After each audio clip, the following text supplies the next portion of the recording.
I'm Reverend Marla Mason, and you have joined us here at Unity of Bellevue, where we know and we practice the spiritual truth that God is good and all is well. We are about waking up. We are about awakening our hearts and souls to the spiritual truth of who we are. All month long, we have been in a series, The Soul's Call. What are we being called to? What is the divinity within us that just keeps pushing and keeps calling and keeps pushing and keeps calling us to express more and more of its beingness? And today we are actually going to just go deep with the idea of how God, all God wants is loving expression. That's it. And we yearn for deeper intimacy with one another, with our own souls, and with the God of our beingness, that from which we have sprung. And so today we're going to talk about what it means to wake up to that, what it means to wake up to that call and begin to say yes. Begin to answer yes to the call of our souls to know ourselves more deeply and to make the world a better place for everyone. So, we have some folks helping us on the path today. First, I want to acknowledge Lynn Zeller and Lori Coleman. They are our prayer chaplains today. They are here to pray with you at 11:30 at the end of our service. They're here to pray with you all week long. So Monica will talk here in a little bit about how you can submit a prayer request to them if you wish. You can also just stick around at 10:30 for the prayer circle and get some dandy prayer support from Lynn and Lori. Our board host this morning is Dorothy Bostetter. Thank you, Dorothy, for standing in service to the business side and the financial side of our community. She's also our treasurer and chair of the stewardship committee. So I'm really grateful to have Dorothy with us this morning. Monica McDowell Elvig is our producer. She's holding everything down, making things work beautifully, just like she does every single week. Give her a little bit of love because, dang, I can't even tell you how grateful I am for Monica. And our guest artist this week is Denise Rosier. You know, Denise is just such a pro. I am so grateful for her and the energy and the life that she brings to her music. She is a singer, she's a songwriter, she's a producer, she's a recording artist, and she is so inspiring. She's so inspiring. She's won 5 Posies. Those are the Positive Music Awards. She has won 5 Posies, and she's here to inspire us this morning virtually. We've got some videos that Denise has prepared for us specifically for this morning. So let's welcome her lovingly as she joins us virtually. Denise Rosier.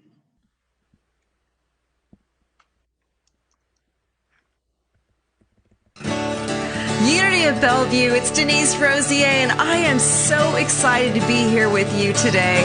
We are getting ready to raise the roof with shouts of praise. Let's all sing together.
right now.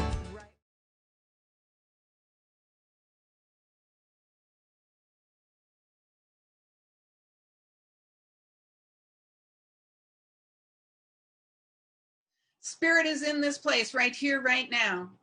Spirit is in all places right here, right now. That circle whose circumference is nowhere, whose center is everywhere, it is right here, right where we are. Each of us in our own room, in our own homes, in our own offices, in our own place. Spirit is right where we are. We cannot be separate from the energy, from the life, from that which created us, that from which we have sprung, that to which we return. It is God the good. And it is in this place, right here, right now. And I am so very grateful for this truth. And I know that our hearts and minds are open today to the music, to the message, to the spiritual community, to everything that conspires to call us to a deeper understanding of who and whose we are. I know that Spirit has called us today to do a great and mighty work, and we have kept the appointment. And so life is a yes for us. The answer is yes. I give thanks for it all. And I open this service with a grateful, grateful heart. And so it is. Amen. All right. Our affirmation this morning, I'm going to read it through once. And I invite you to just open your heart, open your mind, perhaps even open your hands in a receptive pose, and to hear these words, open your spiritual ears and hear these words as though they were already true for you, because they are. I allow my soul to awaken, my heart to open, my light to shine, my love to flow, my wounds to dissolve, my peace to radiate. And so it is. Now I invite you to join me with conviction in these words of truth. I allow my soul to awaken, my heart to open, my light to shine, my love to flow, my wounds to dissolve, my peace to radiate. And so it is. And breathe that in. Lean into it, rest into it.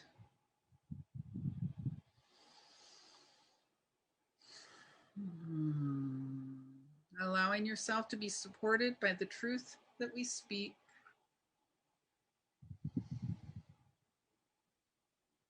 As we allow ourselves to be inspired yet again by the beautiful music of Denise Rosier.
Breathe it in.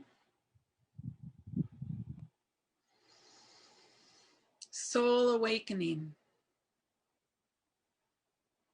Heart opening. Light shining. Love flowing. Wounds dissolving.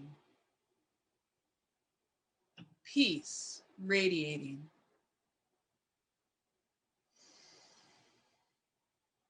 Everything within me praises the infinite presence within me, around me, under my feet, that which supports me, above my head, that which calls me to greater heights. Everything in me praises this essence, this energy, this power, this grace, this love. It awakens my soul, it opens my heart, it shines my light, it flows my love, it dissolves my wounds, it radiates my peace. All month long, we have been working with the soul awakening practice, the soul awakening prayer. And I don't know about you, but I'm feeling a little more awakened than I was the first Sunday in July. Really, really grateful for this work this month. The soul awakening prayer is a spiritual practice that we can engage in individually and collectively to awaken ourselves more and more fully to the truth of who we are. Now, I think that's a interesting question. What is the truth of who we are? Well, I know what I believe about that. What I believe about that is that the truth of who and whose I am, the truth of what I am, is an incarnate being of the infinite energy. The infinite energy has individualized as me. I am showing up as the infinite in form. And there is a deeper energy in me that gives me life. I'm in form, I'm cells and skin and bones and sinews and all of that stuff, but there is an animating presence deep within me that is not bone and skins and sinews and muscles. It is energy. And I believe it is the energy of this infinite essence from which I came. And that is the truth of who I am. At the core of my being, that is the truth of who I am. And so this week, as I was thinking about the soul awakening practice, it finally, 4 weeks later, occurred to me to ask, what is an awakened soul? My gosh. I know I want one, but what really is it? And so I did a little research first about the word awaken. To awaken is to come to consciousness.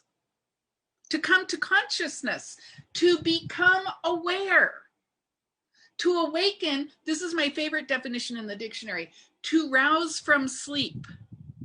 And I was thinking of that in the context of when we were talking about the 4 agreements in June.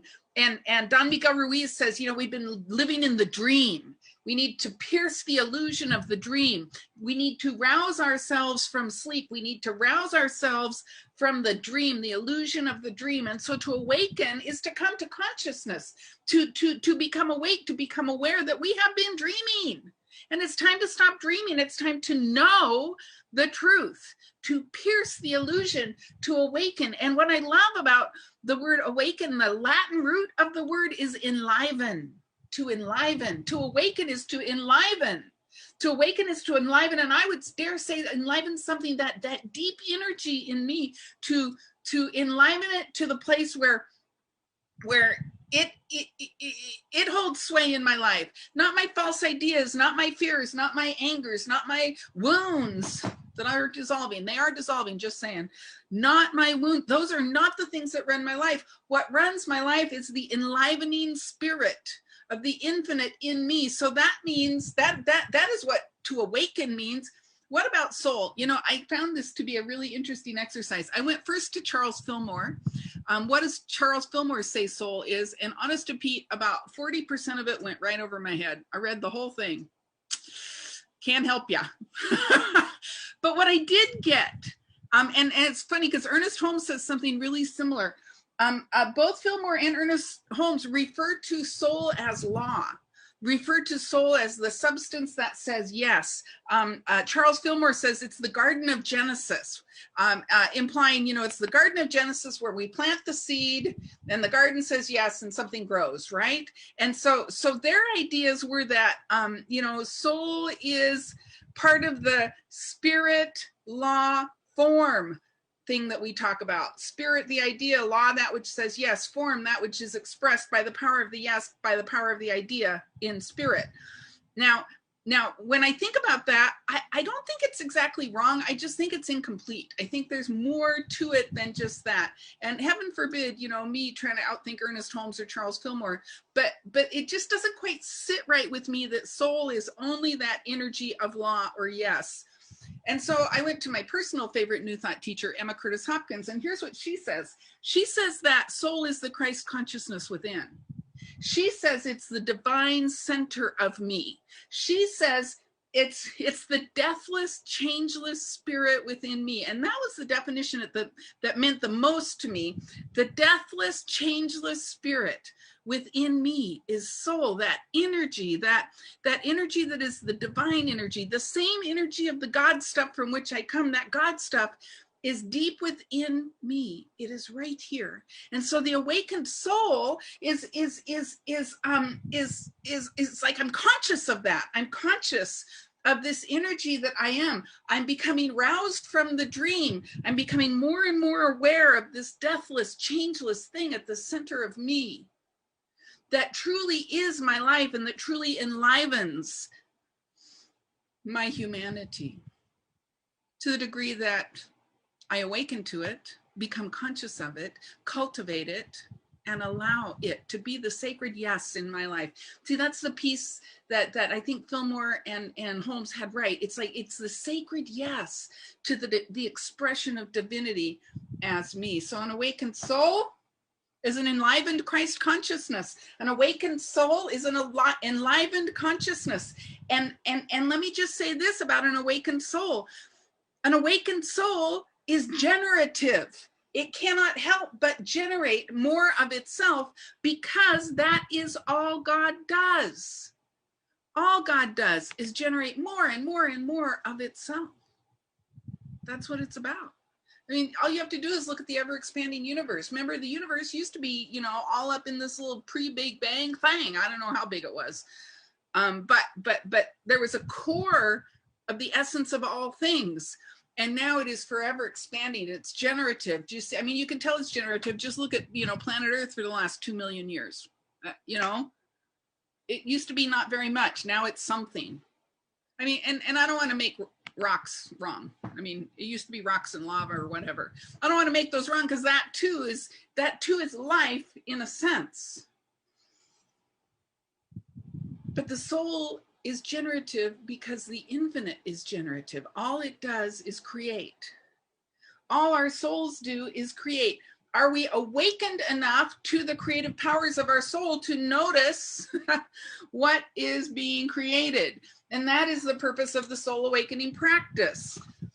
Soul awakening, heart opening, light shining, love flowing, wounds dissolving, peace radiating. When we can practice this and contemplate it and be with it, we will continually evolve and grow. We will continually awaken more and more to the truth of who we are. And I got to tell you, my theory is that we never fully awaken in this human form, because if we are fully awakened, we don't need this human form.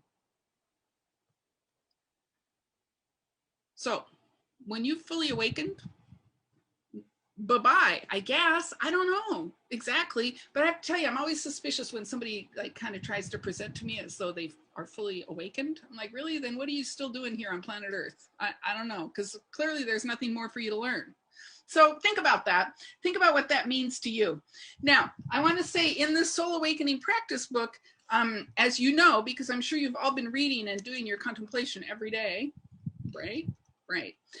There is a section, an essay written by Barbara Marx Hubbard, that is about this idea of the soul awakening, the emergence of the soul. If you don't know who Barbara Marx Hubbard is, you should. She died, I think, about 2 years ago, something like that.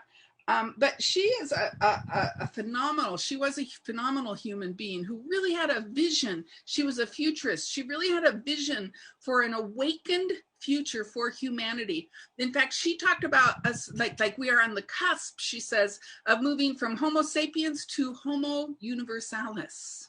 That was her idea, that we're moving into not just that we are at an evolutionary cusp, if you will, a moment of punctuated equilibrium in which we are, there is an evolutionary leap that we are standing on the threshold of. And the work that we do in consciousness facilitates that leap taking place. So she's a powerhouse. And she wrote this essay in our book of the month called Soul Awakening. And here's what she says about Soul Awakening. She says, Soul awakening enlivens, remember, there's that word awakening, right? The Latin root enlivens a greater dimension of our being. We collectively begin to experience our universal self, our universal self. Universal self means I know in consciousness I'm connected to all there is. The universal self is part of the infinite presence, and the infinite presence is in expression in, through, and as all things. And this is where she talks about we experience our universal self free of the field of earth on the other side of the long transition from Homo sapiens to Homo universalis. Ecstatic, a radiant flash of joy like the sun breaking through the clouds. Now, she says that there are 4 E's. She talks about the 4 E's that are the essence of soul awakening, the 4 E's of conscious evolution. And here's what she has to say about those. She says the first E is eternity. And I can't tell you how perfect this is. What an amazing fit for our teaching. Eternity. It's essentially, we are one with eternity. We are one with that which has been, is, and will be.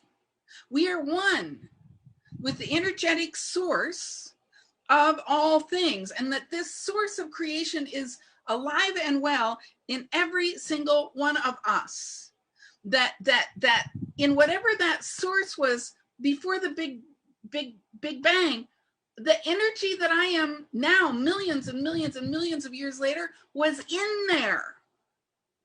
It had to be, because the universe has nothing else to create from but itself. And so even though, I mean, you talk about, I was a gleam in my Father's eye, right? I was a gleam in God's eye in this little egg of a universe that has been expanding for millions of years. And look, now it's Marla. Cool, right? But what's super cool is now it's Lori, now it's Mandy, now it's Dick, now it's Tony, now it's Pat, now it's each and every one of us. And we were all seeds. The seed of potential was in that universal material before the Big Bang. And so we are, so if you think of the Big Bang as a creative impetus, a creative source, a creative boom, I don't know what the word is.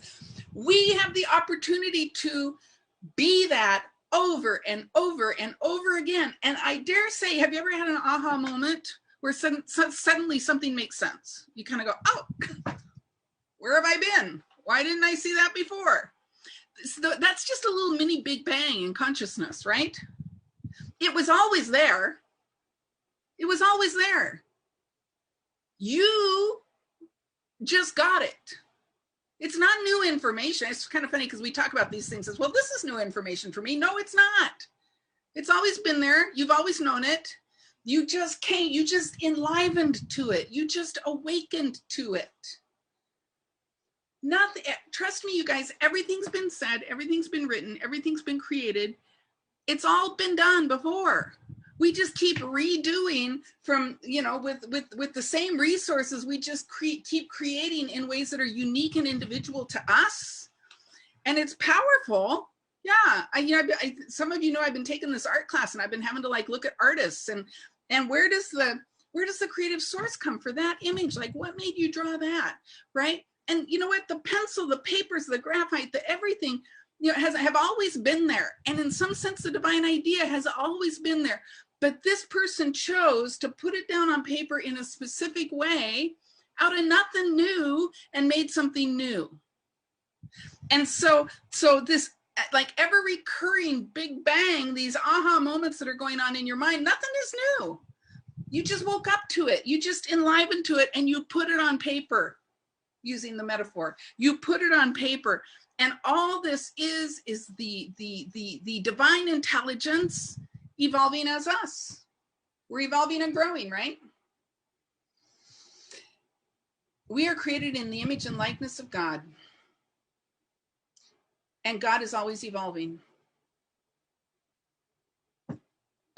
From Big Bang to now, one long evolution. That energetic essence of the universal presence, that intelligence that knew to Big Bang at a particular time in a particular way, is evolving.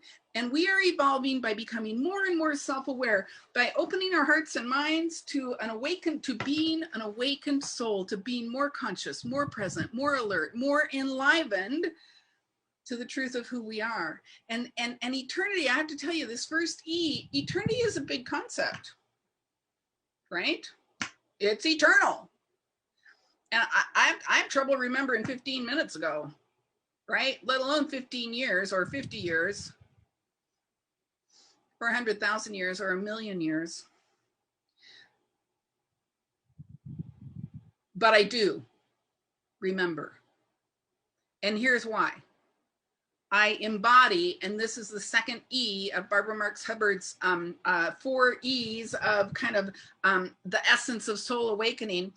I embody all that God is. And if that's true,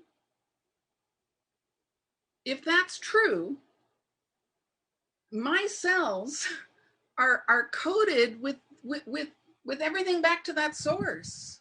If I was in the original material of the universe, certainly not recognizable as my current beautiful self, but if I was in there, it's still within me. And I embody the creative source as me. And I am growing from a legacy. Do you see, our DNA is like our genetic legacy, right? Our biological legacy. And I am growing from a biological legacy, absolutely, but also an energetic legacy.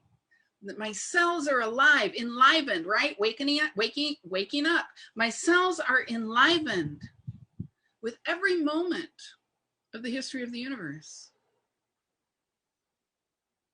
I embody all that God is. Every cell in me is vibrating with the history of not just my people, but all our people, because we all came from one source. And that is the best thought about inclusion I have ever thought about, right? I embody you. You embody me. I embody the one I judge. Oh, I hate that part. I embody the one I call less than. I embody the one I look up to. Am I willing to own that? Oh my gosh. The one I look up to, that same potential is in me because I embody it. Barbara Marx Hubbard says, we are growing seeds of the astounding story of our emergence from no thing at all to everything that was, is, and will be. And it's the consciousness of that truth that is evolving. She goes on to say, like the imaginative, gosh, I'm having a hard time with my words this morning. Like the imaginal cells in the body of a caterpillar, we are coded with the unique importance of our greater function within the planetary body. We are seeking to know where we fit best in the evolving system. So imaginal cells, right? My imaginal cells, I'm coded with my greater function within the planetary body. I embody all that is to be embodied. And I am seeking to know where I fit best in the evolving system. What is mine to do? What is mine to be? What is my potential to live into? How am I called? How am I being pushed into something greater? So the first E, you're practicing with me, right, is eternity, recognizing the infinite source is all there is. It always has been, it always will be, and I am one with it. We embody it. And I don't have to figure out what it is. It's already in me. My cells know. My mind knows. My heart knows. I just have to awaken. I just have to enliven that energy within me, that which is divine within me, that which is changeless within me. My soul already knows. Am I willing to awaken to the realization that I have a cosmic mission? There is something larger than my life for me to do. Now I'm doing that in the context of my life, right? Because that's what I got. I got this body and this time in this life with this, in 2021. So I'm doing it within the context of my body, but there is something larger for me to do. I have a cosmic mission. I become Homo Universalis when I live into my cosmic mission. And the more I do that, the more I facilitate the evolution of sapiens into Universalis collectively. Our souls are awakening. She says, Barbara Marx Hubbard says, everyone is called to their posts. You're called to your post. The hour of our birth is at hand. The hour of our birth is at hand. And so we embody, we embody all potential and all past. And then the third E that she talks about is emerge. If indeed we have those imaginal cells of the caterpillar, at some point the caterpillar goes within and emerges as a butterfly, right? And so the third E that she talks about is emerge. We have to be willing to say yes to the impulse. I just said our soul is awakening to the realization that we have a greater mission. So you know what? I can say, yeah, cosmic mission, I'm busy today, can't do it. I'm sorry, I got to pull that covers over my head, or I need to watch another rerun on television, or it's like busy today.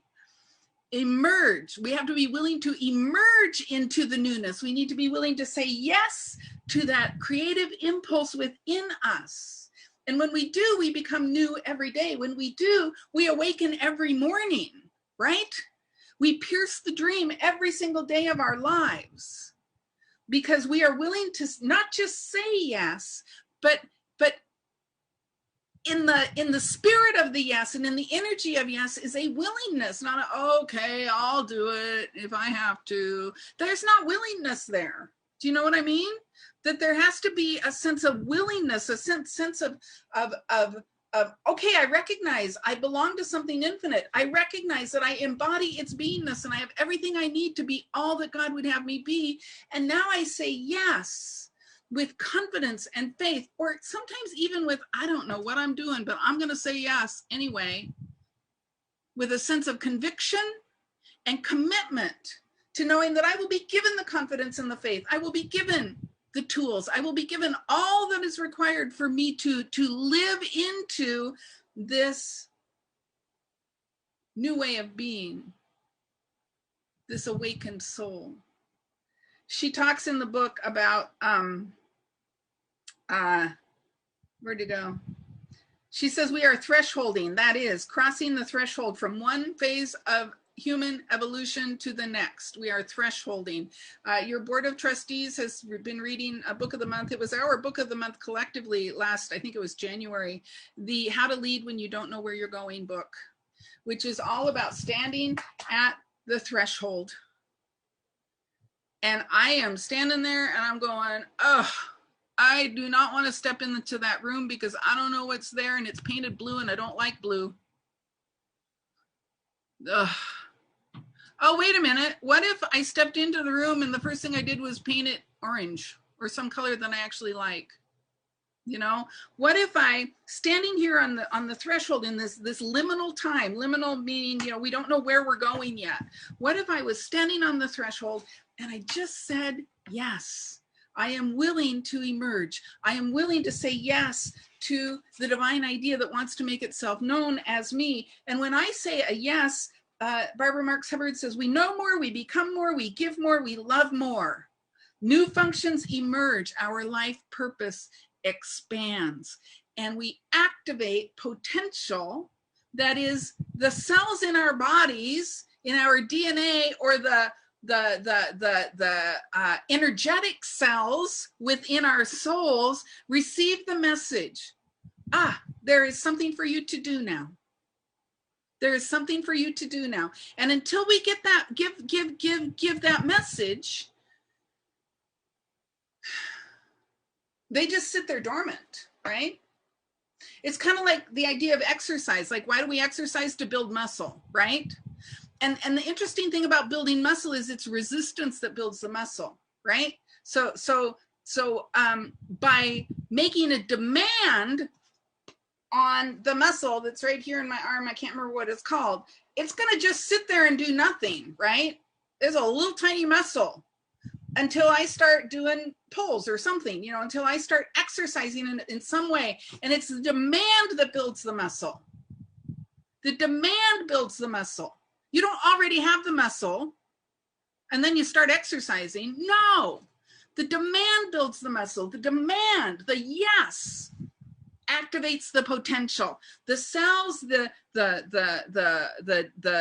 biological cells, the genetic cells, the energetic cells receive the message. There is something for you to do, and you begin to build that muscle. You begin to step into a greater awareness of what is yours to do, what is yours to be, from that place of yes. And she says, we are becoming a new archetype.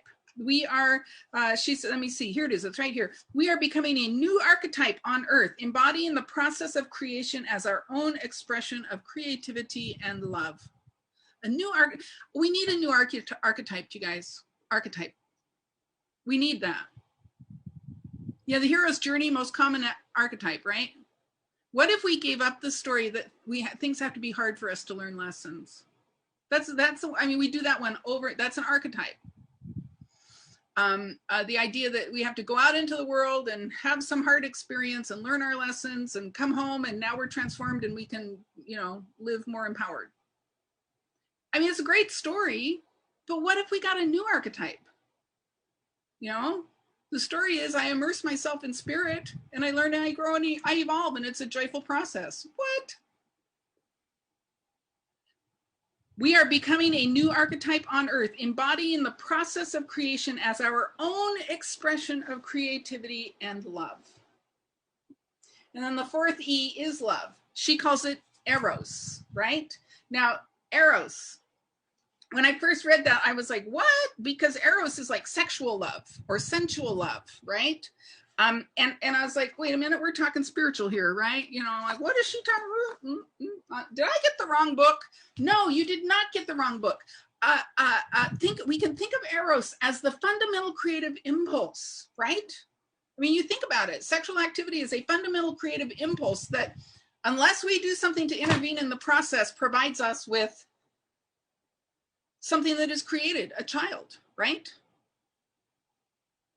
And so there is this fundamental creative impulse that has a sensual element, right? And so in the same way, we can think about this. I love the language that she uses. She says, massive procreation transforms into a new phase of collective co-creation. We use that energy of eros. We use that creative impulse that has a sensual element that motivates us to participate in it. She calls it vocational arousal, the passion to co-create. We move into vocational arousal. We become passionate about something, and passion is about sensuality. It's about action. It's about, in my art class, I don't misunderstand me. I'm not a good artist, but that's why I'm taking art class, right?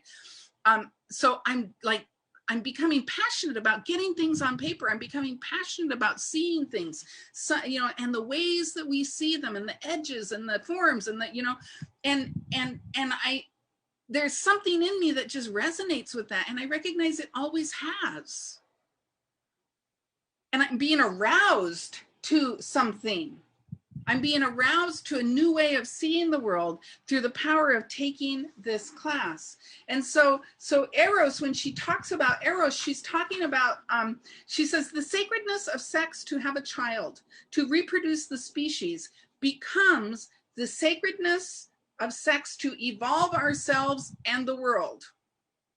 The union for shared purpose, the union for shared purpose, union may or may not involve sex.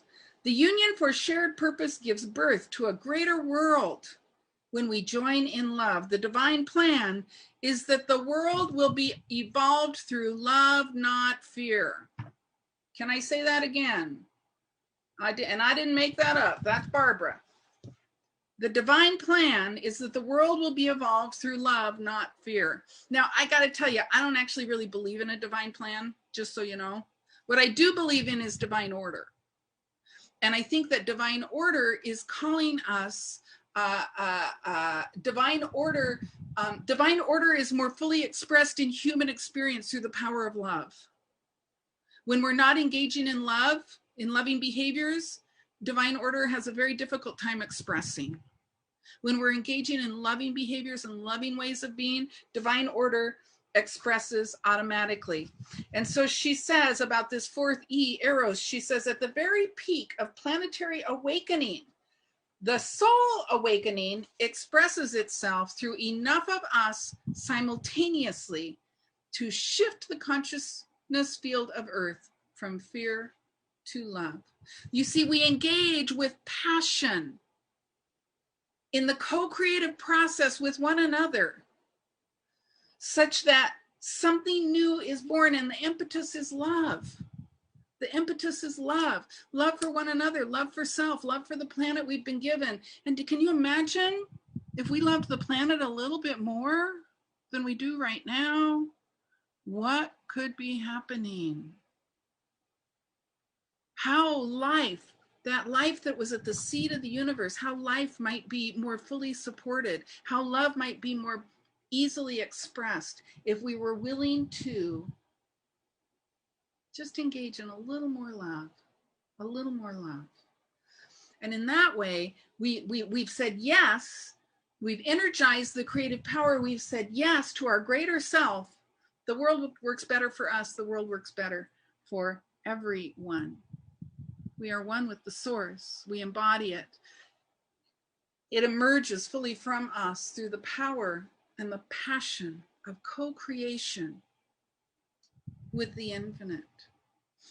This is the essence of soul awakening. This is the essence of enlivening the consciousness of the Christ, enlivening the generative consciousness of love in us. And so, as life yearns for itself, let us move into a consciousness of openness,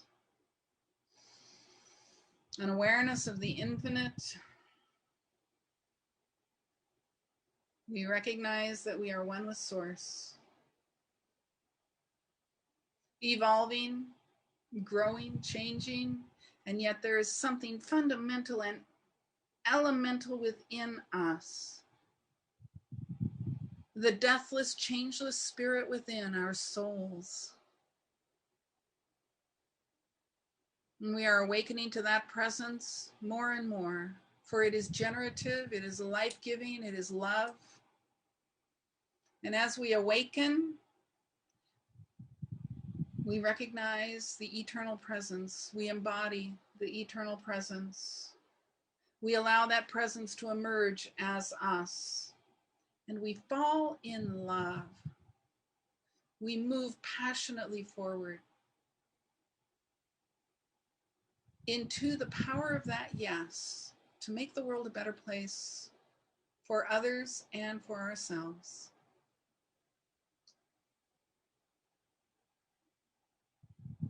And so I invite you to hear the words of the Soul Awakening Prayer to facilitate you in your soul awakening process. Breathing deeply. Hear, own, embody these words. Soul awakening.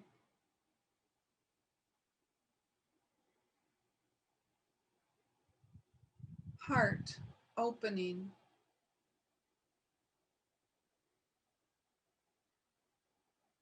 light shining,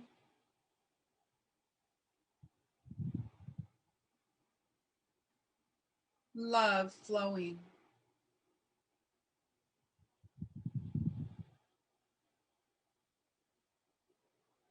Wounds dissolving.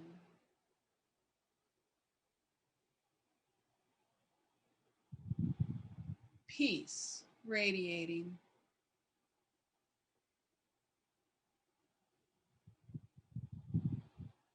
And so we own the words of this prayer as we envision a world that works for everyone.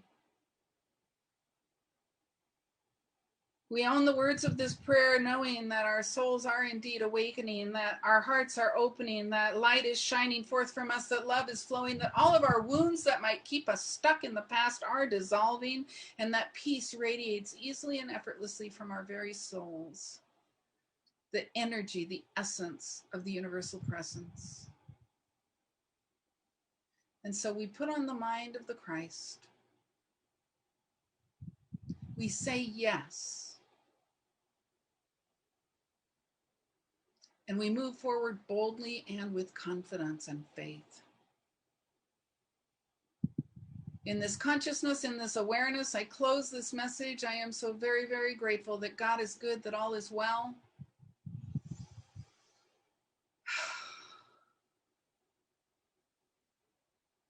That our souls are indeed awakening.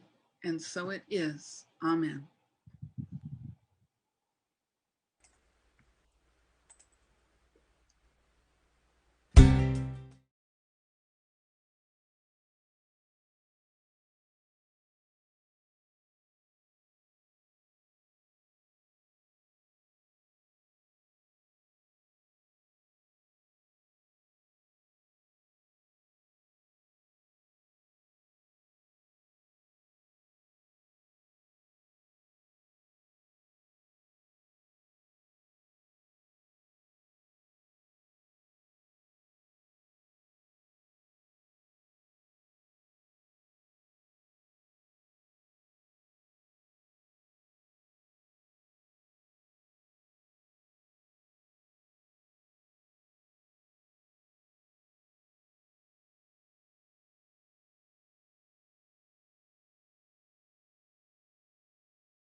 Good morning.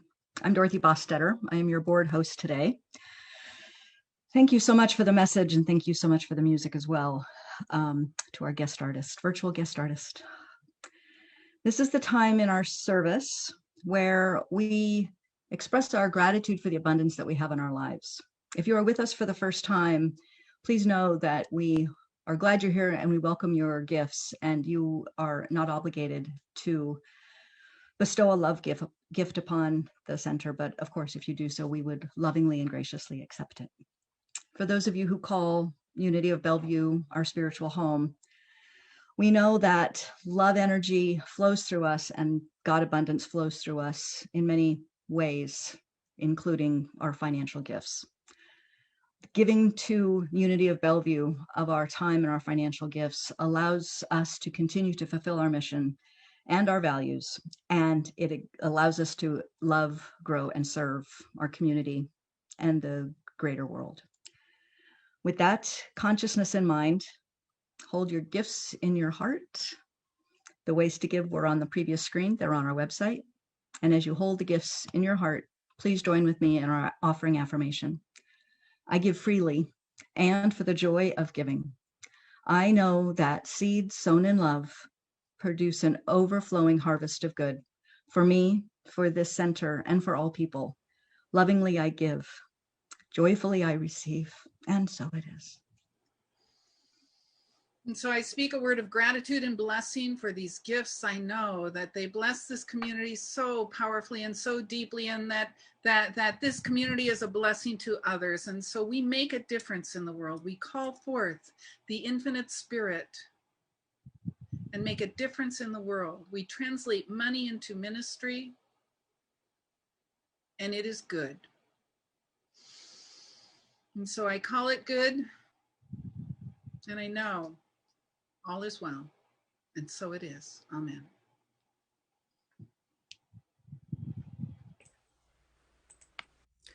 Good morning, everyone.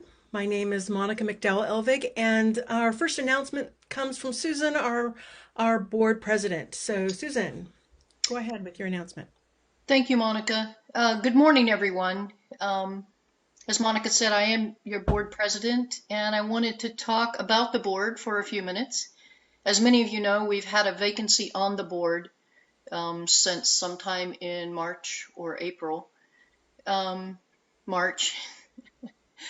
Which, for those of you that are familiar with our bylaws or have served on the board before, you know that that vacancy is to be filled within 90 days of the person leaving the board. Your board has been actively contacting our members and discussing this with them, with the ones that we thought might be called to service. And in fact, some of them have been called to service. They do feel that they have a call, just not right now. So with many conversations behind us, we've been discussing this and praying about this since the vacancy first happened. So at our last board meeting, we made a conscious decision to very intentionally say, we will continue with holding this in consciousness. We will continue praying on this. We will continue to seek out someone who feels called to this service.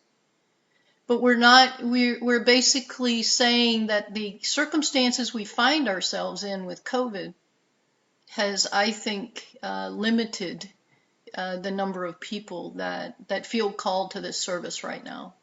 And so we basically have said that we know, and we pray this way, we know that the right and perfect person to serve on our board is out there and will be called to that service within 60 or 90 days after we come together in person.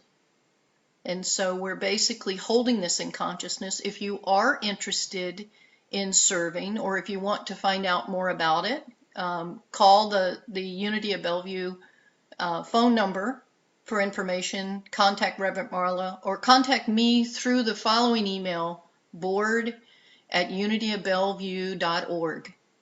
And please hold this in your prayer and your consciousness, that the right and perfect person, not a perfect person, Perfect in that they are called to this service and that they complete our board.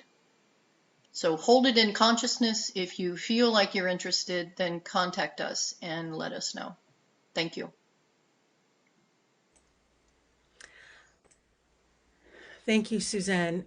We welcome everyone today. We welcome you, if you are new, to consider walking with Unity of Bellevue as you embody your soul's passion in the world. We'd love to walk along with you. If you would like to stay up to date on everything that's happening, we're still online until August 15th. Then we'll be going to hybrid services. But the best way to stay in touch with us is to go to sign up for our weekly e-newsletter. You go to our website, unityofbellevue.org. At the bottom of every page is a sign-up form for that newsletter. We'd love to hear from you. Our prayer chaplains this morning are Lynn Zeller and Lori Coleman. Please stay after if you have any prayer needs, prayer requests. They are happy to pray with you. We'll take a 3-minute break. We'll have a breakout room for that prayer circle. It's a confidential group. You can also email them any prayer requests at prayerchaplains@unityofbellevue.org. This Wednesday at 1 p.m. is Living What Matters. It's our weekly free drop-in group with Reverend Marla, looking at a new spiritual practice each week following the Book of Soul by Mark Nepo, a great author, great read, and we invite you to join us for that. All of the links, all of the email addresses are in the chat and will be in the comments on Facebook in just a second. And Linda has an announcement, I believe. Yes, I do. Good morning, everyone. As you know, I think, I am on the board of Eastside Interfaith Social Concerns Council in the name of Unity of Bellevue. And one of the programs that we've been supporting, especially through our Women Connect group, which hopefully will come back into play once we get back into the facility, is the Good Start Back to School program, where we brought in school supplies and backpacks. During COVID, it's been extremely important with these families. It supports around 2,000 low-income families in Bellevue itself. They work with the Bellevue School District and a number of different organizations and church groups. So the need is still there. There are testimonies and different things that might be of interest to you on their website. It's congregations and then the number 4 kids, if you want to take a look. But I talked this morning with the director, and she's extended the deadline, which is usually the 9th to 10th to the 15th, so that we can support on the first day we're back in our facility. We can collect now by sending checks to Unity of Bellevue and then noting back to school in the notes area on your check. And then on the 15th, we'll wrap it up with another collection, and we'll be able to also use credit cards at that point. So I'm hoping people in the past have done this donation, and it's truly appreciated and very, very needed.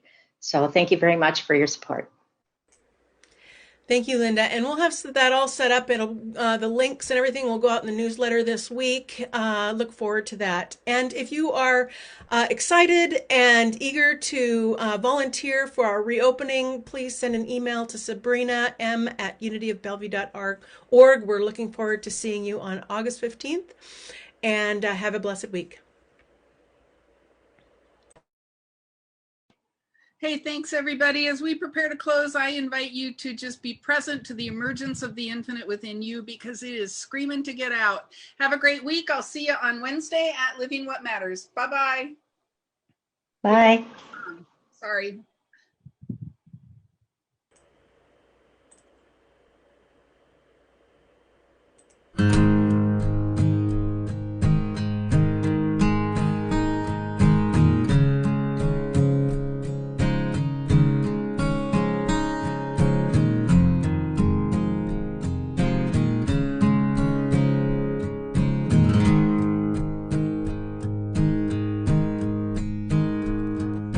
All that I have is blessed. All that I give is blessed. All that I am is blessed, blessed. All that I have is enough. All that I I give is enough. All that I am is enough. Blessed, thankful, so thankful, thankful, I am thankful. All that I have is blessed. All that I give is blessed. All that I am is blessed, blessed. All that I have is enough. All that I give is enough. All that I am is enough. Blessed, thankful, so thankful, thankful, I am thankful.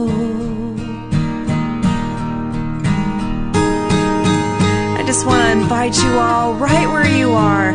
Shout out your blessings. Shout out what you're thankful for. We are so blessed. We are so grateful.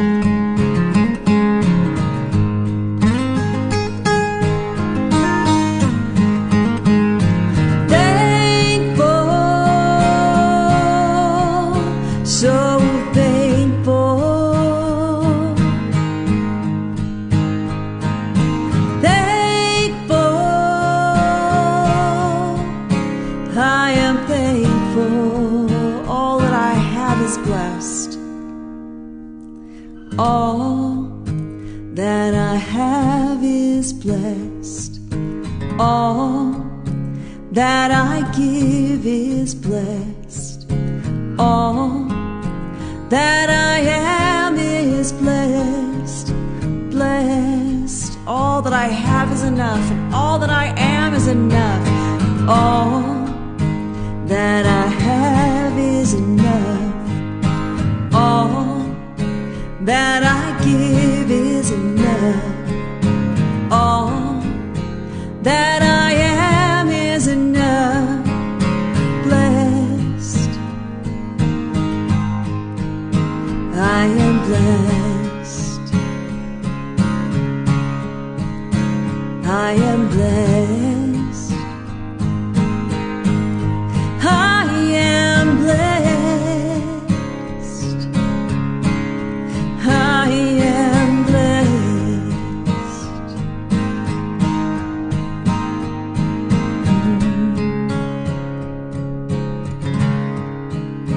I am blessed.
of a man.